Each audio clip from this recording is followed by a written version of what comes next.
శ్రీ గురుభ్యో నమ. హరి ఓం. కాశీ విశ్వేశ్వరాయ నమ. మనం కాశీఖండంలో ఇప్పుడు చెప్పుకునేటువంటి అంశం ఏమిటి అంటే అండి, చిత్రగుప్త లింగము. ఈ చిత్రగుప్తేశ్వర లింగం ఎక్కడుంది ఏమిటి అనేది ఇప్పుడు తెలుసుకుందామండి. ఈ కాశీ క్షేత్రంలో మానవాళే కాదండి, సాక్షాత్తు దేవతలు కూడా ఈశ్వరుడు కోసం ఘోరమైనటువంటి తపస్సు చేసి ఈ యొక్క శివలింగాల్ని వాళ్ళు కూడా ప్రతిష్ఠ చేసినట్లుగా అనేకమైనటువంటి ఆధారాలు అయితే ఉన్నాయి. అనేకమైనటువంటి పురాణాలు కూడా మనకి చెప్తున్నాయన్నమాట ఇవన్నీ కూడా. ఇప్పుడు మనం చూస్తున్నటువంటి లింగం చిత్రగుప్త లింగం. ఈ చిత్రగుప్తుడు అంటే ఎవరండి?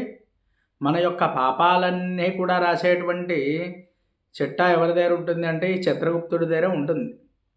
ఈ చిత్రగుప్తుడి యొక్క అనుగ్రహం ఉంటే మనకి ఎటువంటి పాపాలన్నా కూడా నశించిపోతాయి అని చెప్పి ఈ కాశీఖండంలో చాలా గొప్ప లింగంగా ఈ చిత్రగుప్త లింగం ఎందుకు చెప్పబడింది అంటే, ఏ మానవుడైతే కాశీ వెళ్ళి గంగా స్నానం చేసి విశ్వేశ్వరుని దర్శనం చేసుకుని విశాలాక్షి అమ్మవారిని దర్శనం చేసుకుని చక్కగా ఈ యొక్క చిత్రగుప్తలింగాన్ని దర్శనం చేసుకుంటారో, ఆ చిత్రగుప్తలింగాన్ని ఎవరైతే సేవిస్తారో, అక్కడ కనీసం ఎవరైతే పంచాక్షరి జపాన్ని చేస్తారో వారికి మహాపాతకాలు అంటే ఆ పాపాలని తలుచుకున్నా కూడా చాలా భయానకంగా ఉంటాయి. అటువంటి పాపాలు కూడా తొలగిపోతాయండి. అటువంటి గొప్ప లింగం ఈ చిత్రగుప్తలింగంగా చెప్పబడుతోంది. ఎందువల్ల అంటే ఈ యొక్క చిత్రగుప్తుడు కూడా ఇక్కడికి వచ్చి పరమేశ్వరుడు కోసం తపస్సు చేసి ఆ యొక్క ఈశ్వరానుగ్రహంతో ఇక్కడ స్వామివారు ఒక లింగాన్ని ప్రతిష్ఠ అయితే చేశారు. ఈ యొక్క దేవాలయం పేరు మనోకామన నవదుర్గా దేవాలయం చిత్రగుప్తలింగంగా చెప్పబడుతోంది.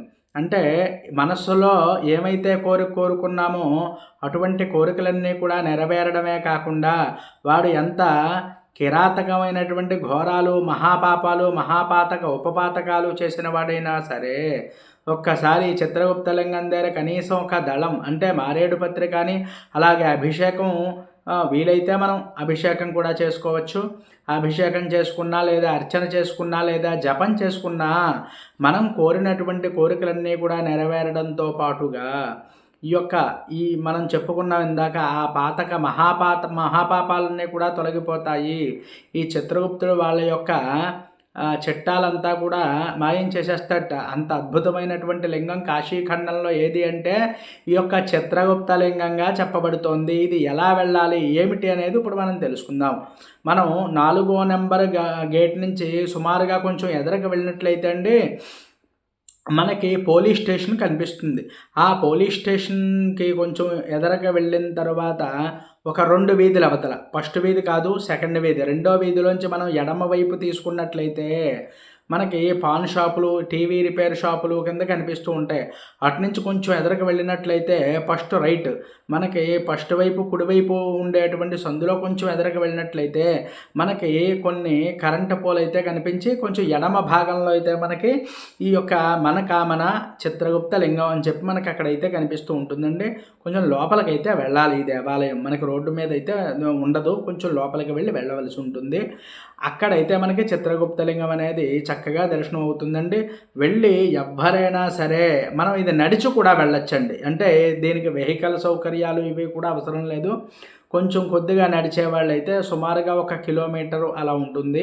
మనకి 4వ నెంబర్ గేట్ దగ్గర నుంచి కొంచెం బాగా ఎదరగా వెళ్ళిపోయినట్లయితే మనకి ఎడమవైపే పోలీస్ స్టేషను వస్తుంది. పోలీస్ స్టేషన్ నుంచి 2వ సందులోంచి వెళ్ళి కొంచెం ఎదరగా వెళ్ళిన తర్వాత రైట్ సైడ్కి మనం తీసుకున్నట్లయితే అక్కడ ఎవరినైనా అడిగినట్లయితే చిత్రగుప్తలింగం అంటే ఎవరైనా చెప్తారు. మనోకామనాదేవి గుడి అంటే ఎవరైనా చెప్తారు. లేదంటే అందులోకి వెళ్ళగానే మనకి ఈ యొక్క చిత్రగుప్తుడు దేవాలయం అయితే మనకు కనిపిస్తుందండి. ఎవరైనా సరే తప్పకుండా వెళ్ళి ఈ యొక్క లింగాన్ని అయితే దర్శనం చేసుకోండి. మరి ఇప్పుడు ఆ యొక్క లింగాన్ని అయితే నేను మీకు దర్శనం చేయిస్తున్నాను. అందరూ కూడా చూసి ధరించండి. మనకి వీలుంటే తప్పకుండా వెళ్ళి దర్శనం చేసుకోండి. లేకపోయినట్లయితే మన ఛానల్లో చూసి తప్పకుండా దర్శనం చేసుకోండి. మరి ఈ యొక్క వీడియోని చూద్దాం. ఇప్పుడు మనం చూడండి, మనకి నవదుర్గా మనోకామనా మందిర్ అని చెప్పి ఇక్కడ చిత్రగుప్త లింగం అని చెప్పి కూడా ఉంటుంది. ఇప్పుడు మనం ఇలా లోపలికి వెళ్ళినట్లయితే చూడండి, ఇదిగో ఈ ఈశ్వరుడు బొమ్మ అది కూడా ఉండి ఎర్ర రంగులన్నీ కూడా వేసి ఇక్కడ మనకి హిందీలో రాసి ఉంటుంది చూడండి, చిత్రగుప్త లింగం, చిత్రగుప్త మహాదేవ లింగం అని చెప్పి ఉంటుందండి. ఇక్కడైతే వీళ్ళు ఈవేళ ఉత్సవంలా ఉంది. ఇక్కడికి మేము వెళ్ళిన రోజైతే ఇక్కడ వాళ్ళు అయితే చక్కగా ఒక సర్పం అయితే వేలాడుతూ ఇక్కడ కనిపించింది మనకి, అది వెండిది. అందువల్ల ఈ యొక్క స్వామిని ఒక్కసారి అందరూ కూడా చూడండి. ఇక్కడ చాలా అద్భుతమైనటువంటి లింగం అండి ఇది. ఎవరైనా కుదిరితే మనం ఇది ఖాళీగానే ఉంటుంది కాబట్టి 4 దళాలు వేసి దండం పెట్టుకోండి. వీలైతే అభిషేకం చేసుకోవచ్చు, లేదంటే నీళ్లు కూడా వేయచ్చు. ఈవేళ ఏదో ఉత్సవం వల్ల స్వీట్లు అవి అన్నీ పెట్టి వెళ్ళిపోయారు అందరూ కూడాను. అందువల్ల ఆ లింగం మీద ఇవన్నీ కూడా ఉండడం జరిగాయి మనకి.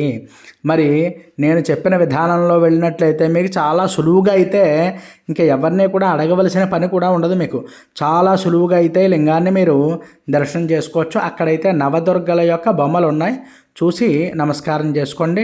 ఇంకా ఎవరైనా మన ఛానల్ సబ్స్క్రైబ్ చేయకపోతే సబ్స్క్రైబ్ చేయండి, లైక్ చేయండి, కామెంట్ చేయండి. హరి ఓం.